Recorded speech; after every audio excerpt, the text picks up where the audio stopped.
आपको मालूम है सोनम वांगचुक जी प्रोटेस्ट कर रहे हैं जंतर मंतर पे, ताकि हमारे देश के युवाओं का भविष्य बेहतर हो सके। परीक्षा में जो पेपर लीक हो रहा है उसमें पारदर्शिता लाया जा सके, सरकार अपनी जवाबदेही भी तय कर सके।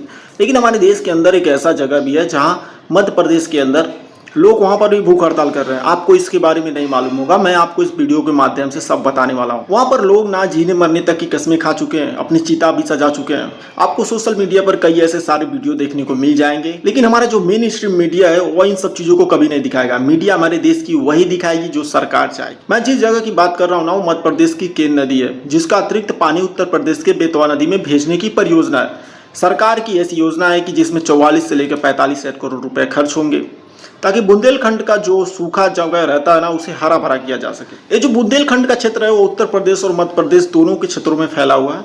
इतनी बड़ी परियोजना से मध्य प्रदेश और उत्तर प्रदेश के 13 जिलों को फायदा होने वाला, लेकिन हमें जितना फायदा दिख रहा है ना, उससे कहीं ज्यादा नुकसान भी है।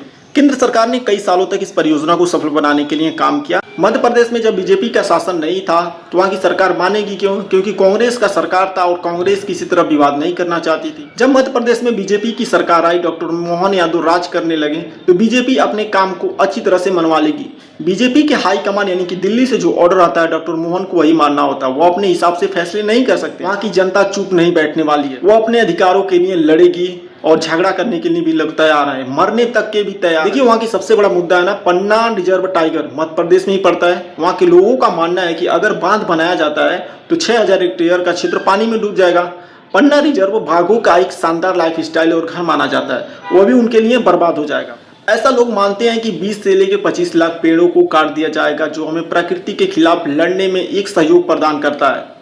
हमारे एनवायरमेंटल एक्सपर्ट मानते हैं कि बुंदेलखंड का जो बेतवा नदी का और मध्य प्रदेश का केन नदी है, यहाँ बरसात के पानी पर ही निर्भर रहता है। अगर बरसात ज़्यादा हुआ है तो नदी में पानी रहता है, अगर बरसात कम हुआ है तो नदी का पानी कम हो जाता है, जिससे अगर दोनों नदी को जोड़ दिया जाएगा तो आगे चल के इसका जलस्तर कम हो जाएगा और दोनों क्षेत्रों को लोगों को ज़्यादा परेशानी का सामना करना पड़ सकता है। देखिए वहाँ के निवासी चाहते हैं कि उनकी ज़मीन जो ली गई है उसके बदले उनको ज़मीन दी जाए, लेकिन सरकार इसके लिए राजी नहीं हो रहा है। वहाँ के लोगों ने अप्रैल में भूख हड़ताल किया था, लेकिन सरकार किसी तरह उनको मना करके वहाँ से हटाई, फिर से काम चालू किया गया।